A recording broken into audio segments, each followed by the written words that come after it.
આજે હું મારો ભાઈ મામા ને એક દોસ્તાર આપણે પહોંચી ગયા હતા બધે ભવનાથ શિવરાત્રીના મેળામાં અને ત્યાં ડાયરામાં આપણે સાગરદાનભાઈ, ધવલભાઈ, જયદેવભાઈ અને નારાયણભાઈ મળી ગયા. એક ગાડીમાં મામાના ભાઈ હતા ને બીજી ગાડીમાં હું મારા દોસ્તાર હતા. વાળના ઉડે હવાના થોડા ઇગ્નોર કરજો.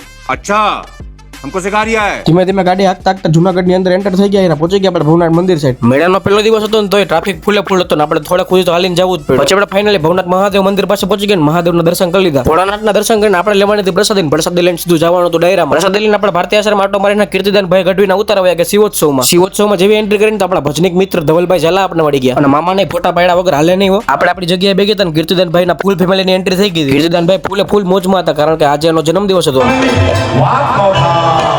એક ભાઈ કીર્તિદાનભાઈ ને હે ને ચાલુ ડાયરા સાફો બાંધો. પછી આપણે સાયરામ દવે, રાજ ગઢવી, વિવેક સાટલા અને સાગરદાનભાઈ ને સાંભળી લીધા અને પછી વયા ગયા હતા ઘરે. શિવરાત્રીનો બીજો વ્લોગ એને કાલે આવશે તો બધા ફોલો કરી નાખો. મળીએ બધાને કાલે. જય શ્રી રામ.